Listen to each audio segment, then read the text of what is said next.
Boa tarde a todos. Vamos dar início a mais um call mensal da UCAN. Espero que todos estejam bem. Hoje, como sempre, vamos contar com a presença do Paulo, que é nosso economista-chefe, do Pedro Drey e o Fernando Chibante, que são portfólio managers da parte macro. E, por fim, o Duda vai falar sobre a parte de renda variável.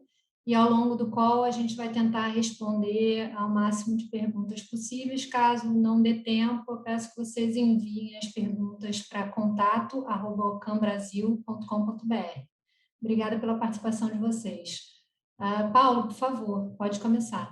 Eu queria começar o call falando do cenário global, onde a gente teve mais um movimento de surpresa nos dados de atividade, que continuou muito bem, e isso é lógico que é muito ligado à evolução da vacinação. O mundo inteiro tem conseguido andar um pouco com a vacinação, alguns mais, outros menos, mas a gente já vê os países que saíram na frente, né? O bloco europeu, por exemplo, já começa uma reabertura mais clara, alguns emergentes também conseguindo, outros um pouco mais defasados, é o caso nosso aqui, por exemplo, do Brasil.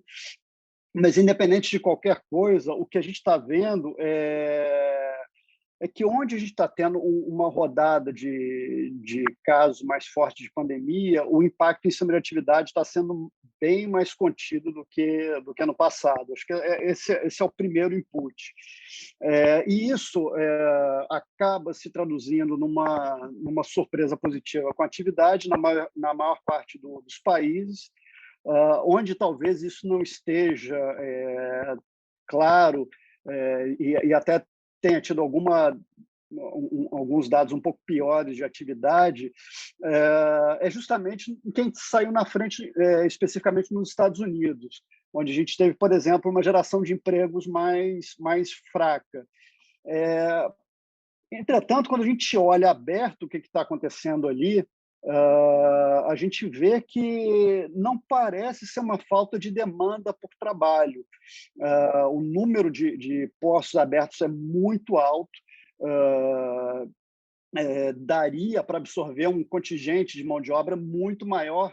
O que parece estar acontecendo ali é uma questão de falta de oferta de mão de obra. Na verdade, é uma situação um pouco atípica para um momento de recuperação de uma contração tão dramática da atividade. Isso pode ser muito em função dos auxílios que estão sendo dados, e aí isso posterga um pouco esse reingresso das pessoas no mercado de trabalho, e mantém ainda uma taxa de desemprego um pouco mais elevada, mesmo com a economia indo muito bem. Então, eu acho que esse é o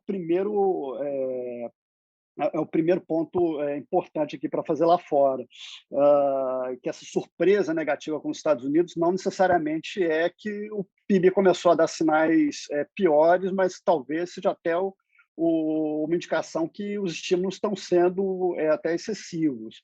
E, junto com isso, o que a gente vê é uma recuperação importante da inflação também no mundo, né? As commodities agrícolas continuam vindo muito, muito fortes. Por exemplo, a gente começa a ter alguns números de inflação mais fortes também, e aí cada banco central vai reagir de um jeito.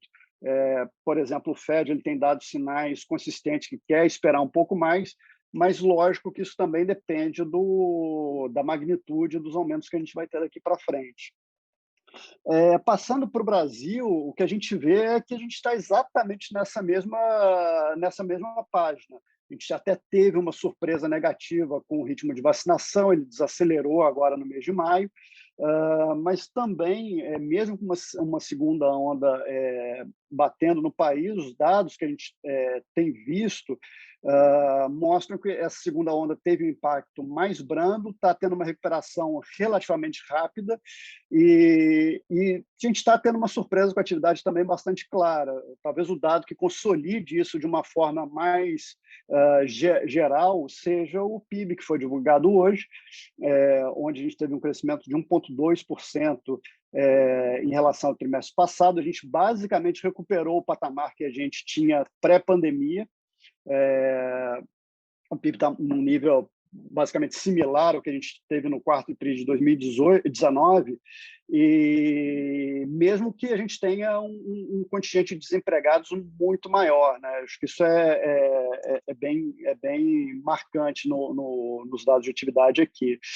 E, além disso, uma outra coisa também que fica muito clara no dado de hoje é que não só o crescimento real, que normalmente é o que a gente comenta do PIB, veio muito forte, mas também a inflação que está embutida no PIB também veio muito forte.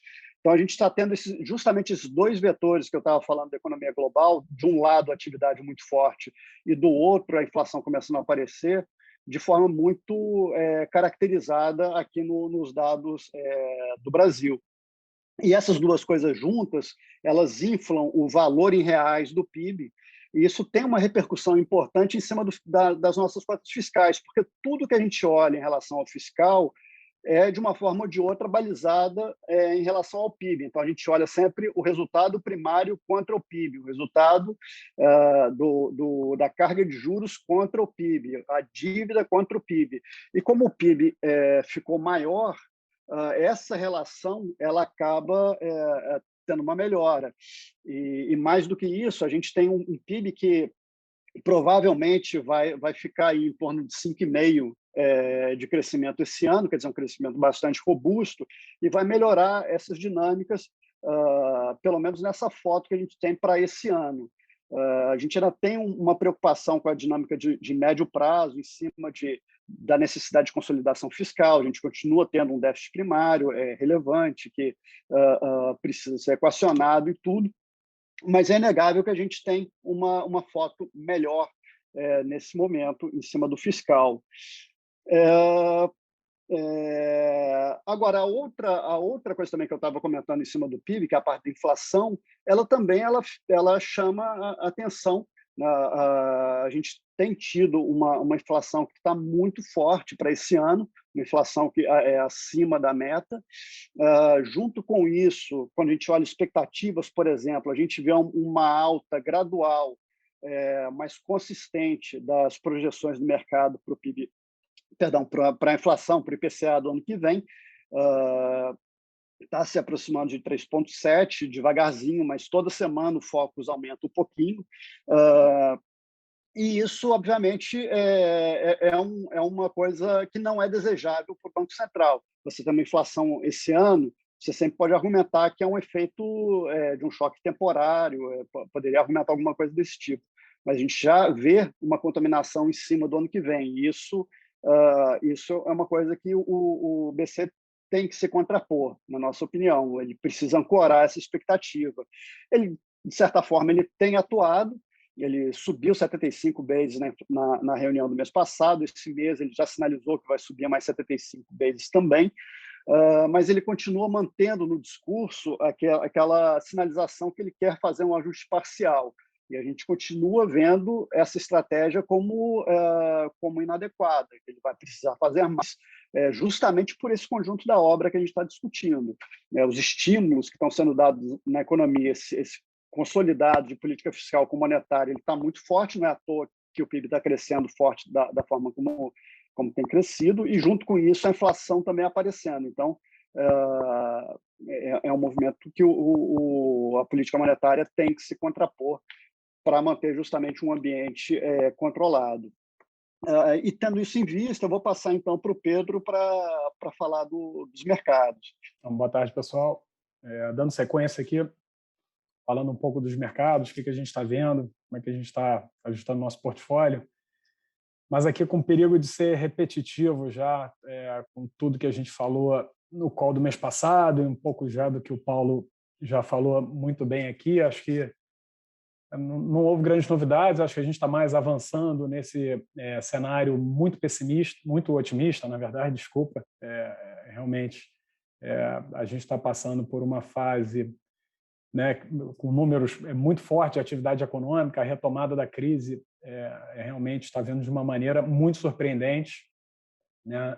Os dados de atividade econômica estão muito fortes. Para onde você olhar, diversas regiões do globo, os números são muito animadores.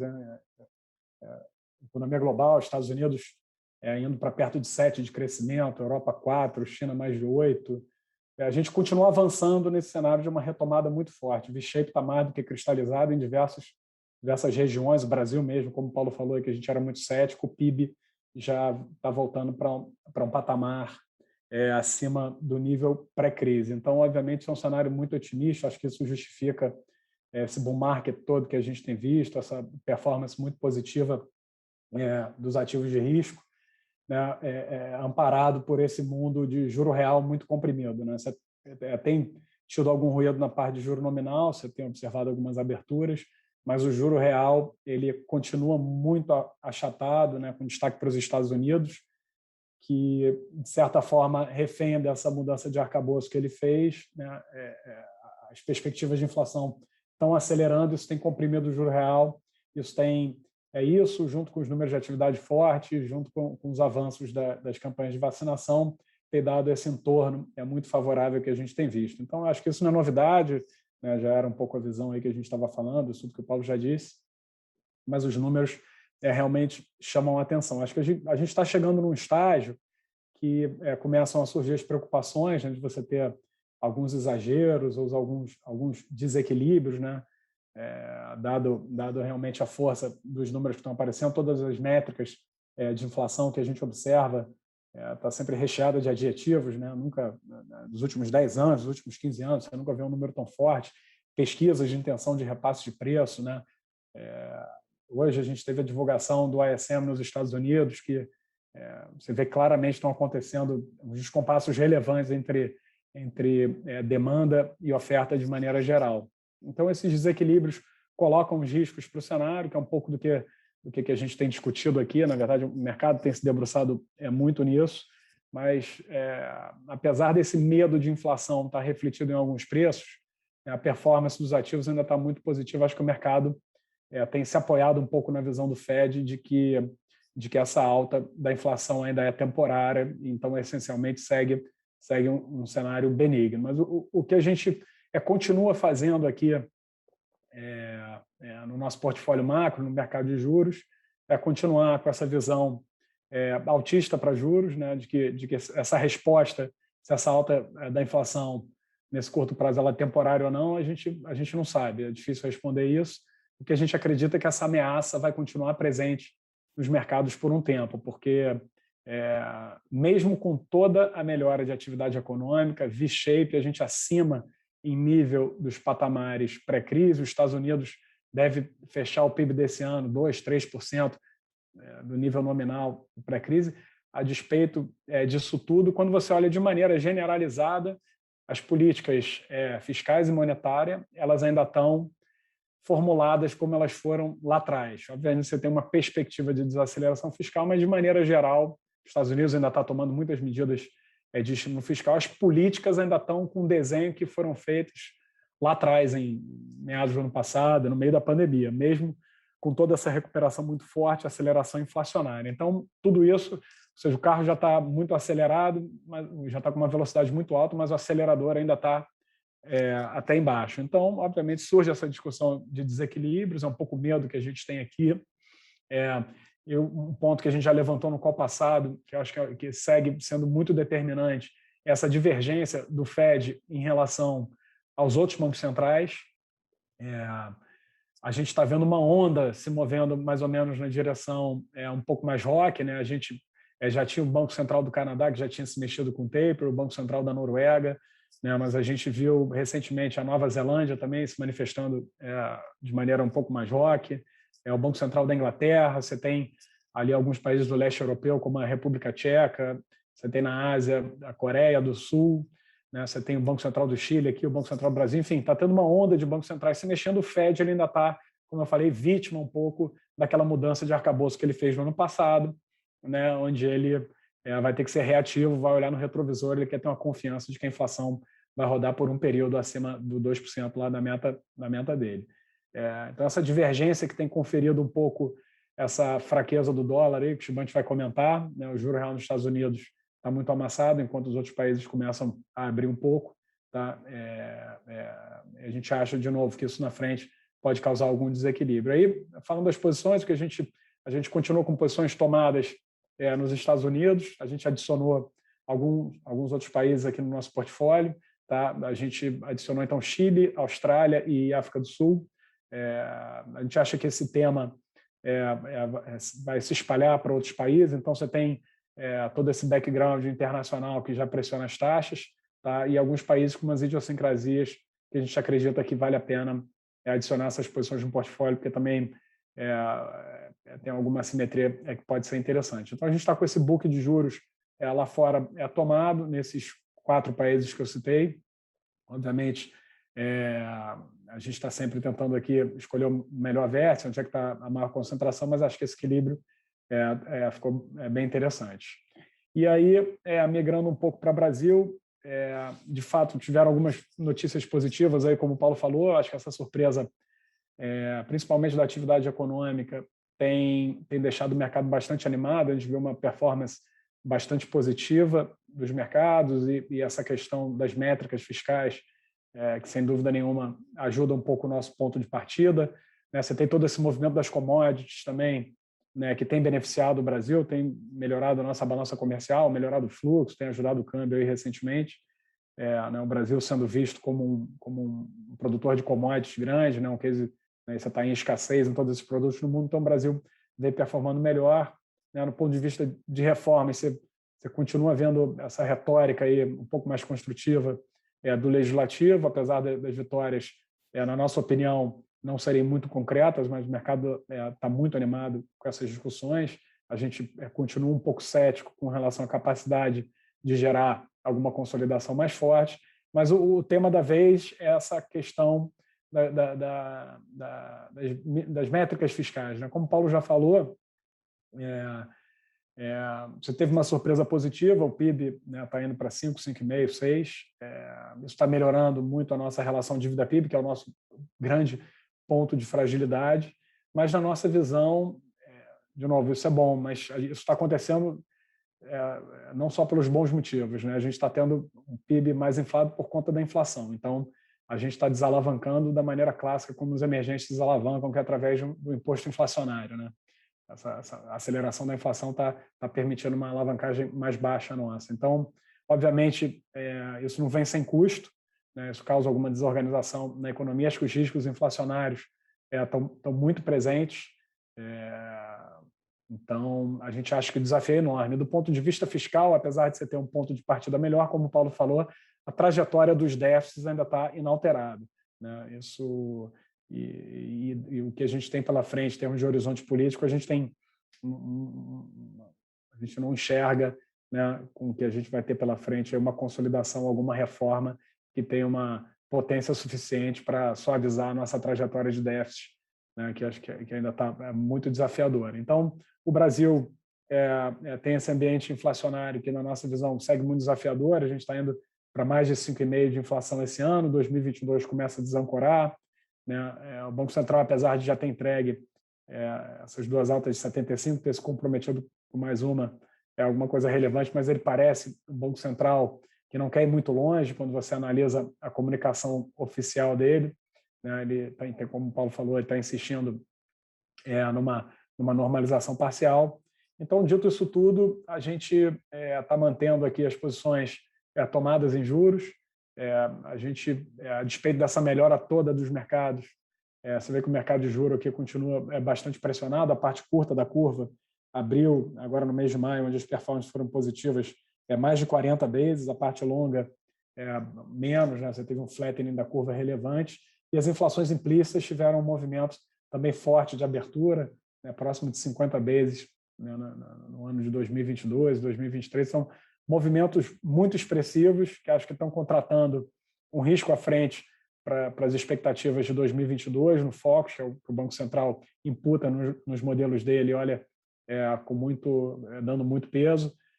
Então, a gente está começando a observar um processo de desancoragem mais forte. E com todo esse cenário internacional e com uma preferência revelada do Banco Central de parar numa Selic ainda estimulativa, a gente tem muita dificuldade de ver a inflação de 22 voltando para a meta de 3,5%. Então, eu acho que isso deixa o mercado de juros pressionado. As inflações implícitas também, eu acho que deveriam seguir pressionadas. A gente tem mantido essas posições aqui tomadas em juros, acreditando que ainda vai haver uma abertura mais forte, assim como das inflações implícitas nas NTNBs. Então, a gente continua com essas alocações. Bom, de maneira resumida, eu acho que é isso. É uma visão ainda altista para juros, que é uma visão, de certa forma, otimista, né, de aceleração de atividade, com a confirmação desse cenário de retomada muito forte, né, com alguns bancos centrais se posicionando de maneira mais enfática, o Fed um pouco mais atrasado, com risco disso lá na frente representar uma abertura de juro real um pouco mais forte, né, que, em última instância, representa um risco para o mercado à frente. Eu acho que é isso. Vou passar para o Chibante para falar de moedas. Obrigado, Pedro. Boa tarde a todos. Bom, falando aqui na parte de moedas, o mês de maio foi marcado basicamente, mais uma vez, aí pela fraqueza generalizada do dólar. Como o Pedro comentou, de certa forma, dá para dizer que foi uma continuidade, né, de uma extensão do mês anterior. Eu acho que basicamente uma expectativa de maior aí de sincronização de crescimento global acabou gerando esse sentimento melhor aí para os mercados, né? Acho que essa questão que o Pedro mencionou também do Fed estar sendo, na nossa visão, um pouco mais, de certa forma, leniente em relação à política monetária e fiscal também está gerando esse movimento aí, continua turbinando esse movimento aí de enfraquecimento do dólar e gerando esse bem-estar aí de uma maneira geral. Então, assim, acho que com raras exceções, ainda para citar aqui o peso chileno, a moeda do Peru especificamente tem eleição agora, então está tendo um evento específico ali muito muito importante, a lira turca também. Acho que com exceção talvez dessas três moedas aí, foi um mês bastante positivo aí para moedas emergentes em geral. Acho que na parte de volatilidade também a gente teve uma sequência parecida aí com o mês anterior. A gente viu uma queda mais distribuída entre a classe de emergentes.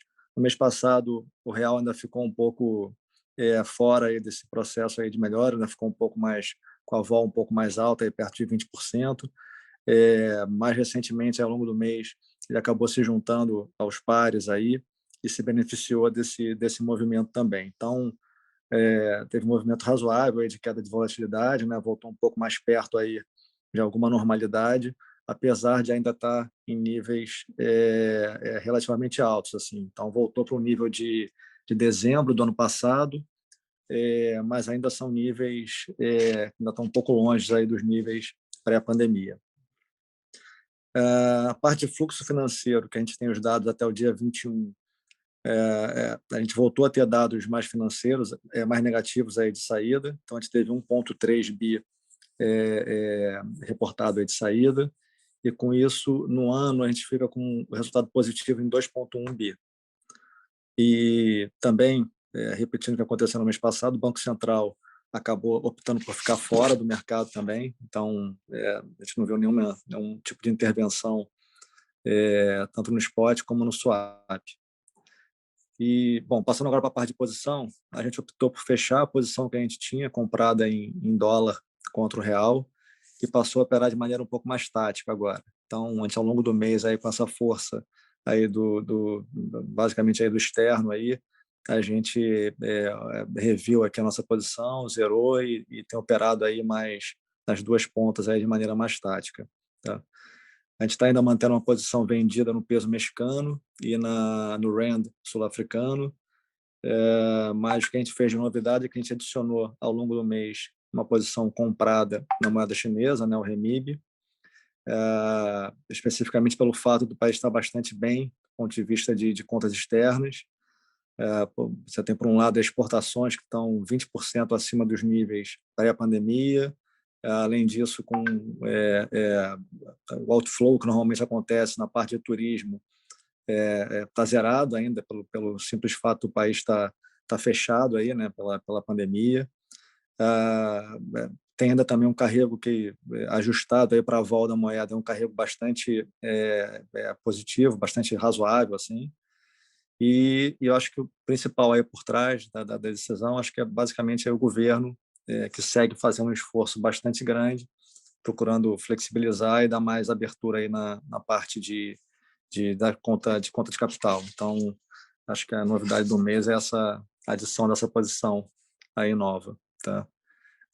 Acho que é isso aqui da minha parte. Eu vou passar agora para o Duda para falar da parte de equity e fazer as considerações finais. Bom, acho que o grande destaque no mês foi a alta forte do Bovespa, subiu mais de 6%. Nesse sentido, o destaque nosso foi mais os fundos de ações que acompanharam essa alta. É interessante que essa alta não foi acompanhada pelos mercados internacionais, né? A Bolsa Americana mesmo ficou praticamente estável. Então, eu diria que a principal variável do mês foi uma derivada, efetivamente, de números de atividade que vinham muito forte nos Estados Unidos, uma derivada um pouco para baixo, e o que nos preocupou até é o número de inflação um pouco mais alto.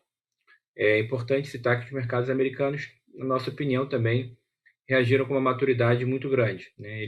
A Bolsa, por exemplo, no primeiro momento realizou até um pouco mais forte, mudando um pouco o padrão de vol, mas depois voltou. E os juros efetivamente não abriu, apesar do número de inflação mais baixo. Então, continua uma grande credibilidade para o FED. Tá? E, por outro lado, a performance brasileira é que, continuamente, nós, inclusive, viemos revisando a expectativa de atividade. Essa atividade foi confirmada com o número do PIB hoje do primeiro TRI, que nas revisões do mercado e nossas também já começam a projetar um crescimento acima de 5% para esse ano, o que é bem diferente do que a gente falava na virada do ano, no começo do ano. Tá? Então, taticamente, o que a gente fez? Deixando bem claro que a gente tem bastante confiança na consistência do mercado americano, na recuperação global. Então, a gente continua perseguindo essa posição nos Estados Unidos. Taticamente, eu diminui um pouco em setores cíclicos quando sai o número. Por quê? Porque o grande risco é um pouco o ótimo ser inimigo do bom, ou seja, essa recuperação ser tão forte que gere uma inflação e o custo-oportunidade do mundo suba como um todo, com o Banco Central indicando que vai subir um pouco mais cedo. Não tem sido isso, ele, na margem, muito de forma leve, ele mudou um pouco a forma de comunicação, indicando um pouco mais de risco, mas não continua para o curtíssimo prazo uma expectativa. Então, a gente tem conseguido voltar na nossa especialidade, voltar principalmente em focar em alfa, e a gente tem expandido lá em posições de commodities, que é ligado a cíclico, principalmente empresas ligadas a cobre, que novamente está fazendo novos highs, assim como as commodities estão fazendo novos highs. Plataformas de investimento, que são alavancadas nessa recuperação econômica nos Estados Unidos, isso tem dado bastante certo, até ligados a bancos de investimento, que se beneficiam de todo o ambiente de negócio e o aprofundamento, né, o financial deepening, o aprofundamento desses negócios acontecendo também nos Estados Unidos, e também em e-commerce, né, ligado principalmente à América Latina, também em tecnologia.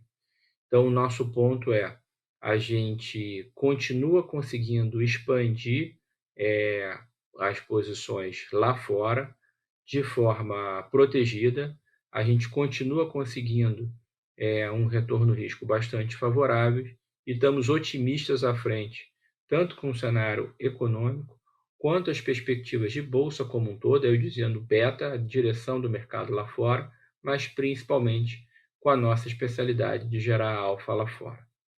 Bom, no Brasil foi até mais interessante.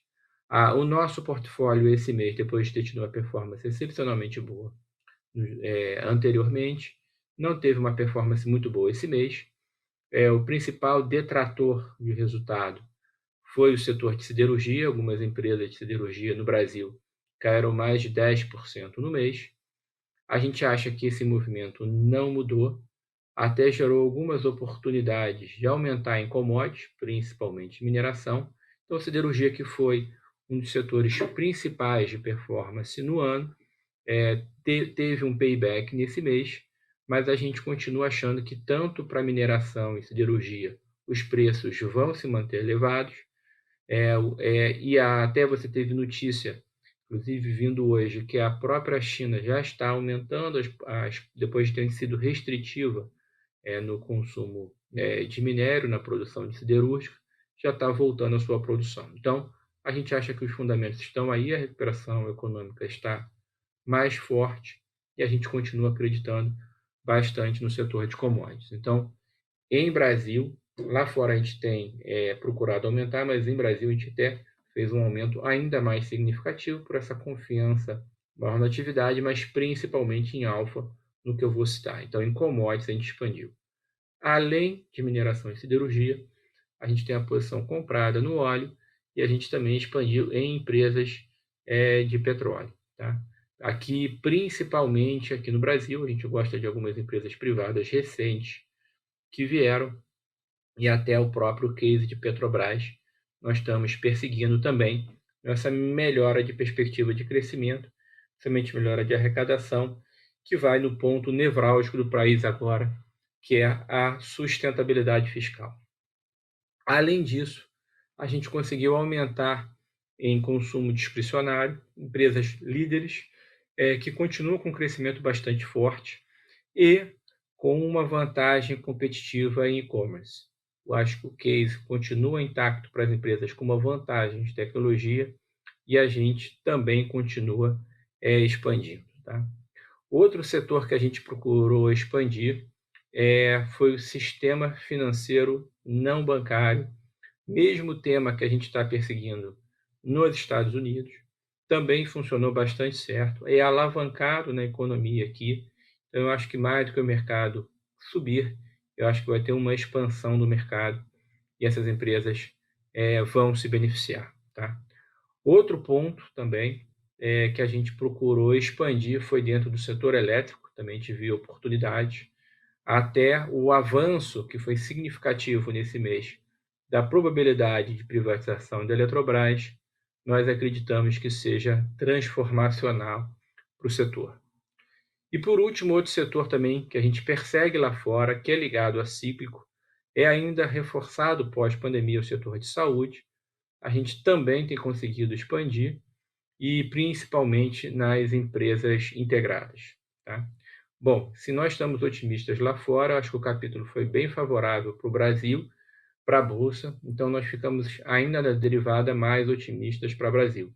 A gente acredita muito na consistência da Bolsa lá fora, para alcançar sempre uma relação de retorno-risco, então por isso a gente também tem a diversificação lá para fora, mas claro, nosso círculo de competência é ainda maior para o Brasil, e nós vimos oportunidades de novo para a Alfa, de novo tendo alguma proteção, mas aumentamos a expansão da carteira líquida também, ou seja, aumentamos na parte direcional, animados para cá. Lembrando também que, corroborando com as nossas posições fundamentais, todas as nossas análises quantitativas também indicaram um quadro mais favorável. Tá? Então, nossas análises quantitativas, inclusive de inteligência artificial, indicam que a gente está passando um mês de maio, um mês normalmente de realizações para a Bolsa, a gente está passando muito bem. A gente acredita que nessa perspectiva que o Brasil não vai ficar tão atrás nesse boom de crescimento global, então estamos conseguindo. Acho muito impulsionado pelo case que a gente está perseguindo, que é o case de commodities. Então, do ponto de vista quantitativo, os indicadores também corroboram nossas posições, o que a gente também, por conta disso, tem tido uma confiança de expandir ainda mais. Tá? Então, o ponto é esse. Eu acho que o ponto que foi nossas preocupações macro que a gente vinha falando, que o Pedro comentou, inclusive eu queria reforçar nos nossos multimercados as complementariedades das posições de bolsa com as posições macro que têm dado um retorno sobre o risco bem atrativo. Então, o fato da atividade estar mais forte, o PIB estar mais forte, também corrobora que a gente acha que o Banco Central vai acabar tendo que mudar um pouco a comunicação, como o Pedro falou, desse movimento parcial de juros e ter que fazer um movimento mais, pelo menos, contínuo nos juros, um gradiente aí maior de alta, também para conter a inflação. Então, dentro disso, a gente também está bastante, vamos dizer, preocupados com a inflação. Então, a gente está muito focado em empresas de absolutamente primeira classe no Brasil, quando estão expostas ao mercado local, para ter uma capacidade de colocação da inflação que a gente está vendo por aí à frente. Tá? Bom, Isabel, acho que com isso eu termino. Eu não sei se você quer explorar alguma pergunta, algum detalhe que que a gente pode aprofundar um pouco mais. Duda, tem uma pergunta que eu acho interessante que você responda, que é a seguinte: quais os principais riscos e hedges para o retorno absoluto? O principal risco para o Brasil, sem dúvida, a gente acredita que é a inflação, e aí o hedge, e até a posição que tem sido uma integral de ganho bastante grande, é a posição de juros, que continuamente tem gerado valor. Tá? Dentro da posição de bolsa, a gente gosta de ter algumas posições protegidas dentro do próprio mercado. A gente gosta de redear dentro do próprio mercado para não ter perda de correlação entre um mercado e outro. Então, dentro do mercado brasileiro, nessa espiral de crescimento um pouco maior, a gente continua protegido aqui com algumas empresas muito líquidas que estão no Bovespa, mas que não têm apresentado crescimento, né? Nós que somos focados em empresas principalmente de qualidade, líderes, com uma vantagem comparativa de ESG, com várias derivadas de crescimento, a gente está protegendo principalmente dentro do próprio Bovespa. E lá fora é a mesma coisa. O principal risco, na nossa opinião, também é a inflação. Então, a gente está tomado nos juros e a gente tem algumas proteções que empresas lá fora que não têm, de novo, que também não são líderes, não têm um crescimento como a gente exige de geração de caixa maior que 15%, não tem um retorno sobre o capital investido maior que 15%, então essas empresas, principalmente componentes do índice, representam uma proteção para o portfólio. A Bolsa Brasileira acaba de bater recorde e o mercado parece otimista. Vocês acompanham o posicionamento dos multimercados em Bolsa? Caso positivo, como está esse posicionamento no momento e o risco de movimentos técnicos de correção em caso de alguma surpresa negativa? Bom, as surpresas, como por definição, são surpresas, né? Então, o mais importante sobre o risco não é o que você sabe, é o que você não sabe. Por isso que a gente carrega um pouco de proteção.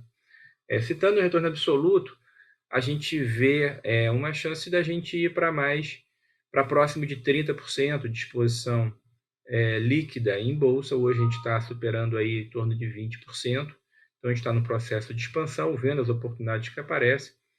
Na verdade, a gente estava numa posição em torno de 60% comprado no mercado americano, que a gente acha que é o grande mercado alfa, com muitas oportunidades lá fora. Como eu falei, o mercado americano, esse mês, deu uma parada um pouco, e quem andou foi o mercado brasileiro. E aí, como a gente viu oportunidades que casam macro com micro, a gente inverteu um pouco isso. A gente está em 60% Brasil e 40% lá fora. Também a complementariedade da posição lá fora com aqui dentro também é muito grande. Então, essas posições que estão indo para o retorno absoluto, como o retorno absoluto é um fundo que tem a beleza muito grande dele ter a posição em cerca de 2/3 do risco em bolsa, quando você complementa isso com juros, com câmbio, com commodities, dá um produto bastante equilibrado. Então, a gente está animado, como eu falei, sempre podemos expandir o risco quando a gente vê um retorno risco favorável, né? Às vezes você vê um retorno muito bom do fundo, mas ele está com uma volatilidade desproporcional. Isso é um prenúncio de uma realização. Não é isso que está acontecendo. Tá? Então, a gente está animado e continua vendo a oportunidade da gente buscar um retorno, que é a meta do retorno absoluto, que é CDI mais 8%, com até 8% de volta. A última aqui é com relação a ESG. Qual tem sido a abordagem nas empresas sobre o processo e a materialidade das posições? Como é que a gente tem feito esse approach? Tá bom. A gente tem desde o início da Alcam, mais de 10 anos, a gente tem a política responsável de investimento e a gente analisa vários aspectos qualitativos das empresas, países que a gente investe, inclusive de ESG. Então, nossa barra sempre foi alta, né? A partir do ano passado, a gente contratou, inclusive, uma consultoria de referência, inclusive internacional, para melhorar, inclusive, a geração de alfa dos produtos da Alcam, dos fundos, né? Para nossa satisfação, a gente conseguiu também agregar muito a consultoria, porque a nossa análise, em alguns aspectos, tinha até mais profundidade que alguns especialistas. Mas essa análise foi muito válida, a gente se debruçou sobre o tema, e os nossos parâmetros de benchmark são mais americanos e europeus, que são muito acima dos padrões brasileiros. Tá? Do ponto de vista até de alocação, o Brasil carrega um grande preconceito em termos de ESG. Mas, na verdade, também a gente tem que concordar que o discurso brasileiro não foi bom. Então, o Brasil, sob esse aspecto, ele mais uma vez, perdeu a oportunidade de perder uma boa oportunidade. Até por isso, eu sou otimista, de novo, com os mercados brasileiros, por curto prazo. Não sei, o potencial de valorização brasileira é grande, mas o risco é maior. Então, até pelo preconceito, como a gente está agora numa espiral um pouco de saindo da pandemia e com um crescimento um pouco mais pungente, os investidores estrangeiros não estavam posicionados na Bolsa Brasileira. Então, lembrando de novo nossas análises quantitativas, você também, um dos outros fatores positivos é que recentemente a gente tem visto entrada de recursos estrangeiros para a Bolsa Brasileira um pouco mais consistente. Então, eu acho que parte disso é o não posicionamento deles. A outra parte, o Brasil é um país alavancado em commodities. Então, numa análise simples, também quase quantitativa, isso também favorece.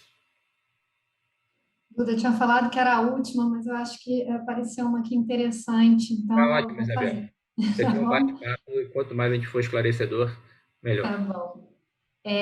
O mercado parece ignorar a disputa eleitoral do ano que vem. Quando vocês acham o que precisa acontecer para esse tema começar a impactar a Bolsa? Disputa Ótima eleitoral. pergunta. A gente acha que esse tema começa a ficar um pouco mais quente, realmente, no ano eleitoral, né, quando você tem a retomada do risco para o ano seguinte, ou seja, você fecha dezembro as pessoas já querem se antecipar um pouco, você vem um novo orçamento de risco, né, os traders ganham um novo orçamento, principalmente internacionais. Em janeiro, não por acaso, normalmente os movimentos de bolsa são fortes, porque você tem nova alocação de risco, as pessoas vão estar olhando quais vão ser os países-alvo. Né? Eu tenho mais de 30 anos de experiência no mercado, eu nunca vi uma aversão a risco, nunca vi não ter uma aversão a risco um pouco no processo eleitoral brasileiro. Né? Só que os diabos são conhecidos, né? Não estou falando aqui, essa é uma expressão, não um julgamento de valor dos candidatos brasileiros, né?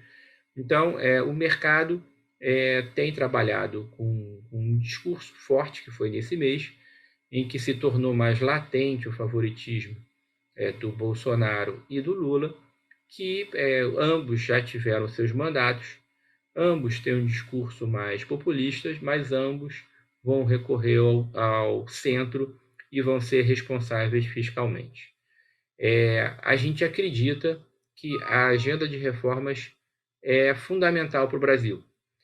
Não é assim, condição, não é só suficiente você continuar, vamos dizer assim, com mais do mesmo, porque a expansão fiscal ainda está presente. E as condições para ter um crescimento um pouco mais sustentável, né? Esse ano você pode ter um crescimento, como a gente está falando aqui, acima de 5%, mas provavelmente você vai ter uma redução de crescimento até por base forte do ano que vem. Isso pode não ser verdade para alguns países alfa no mundo.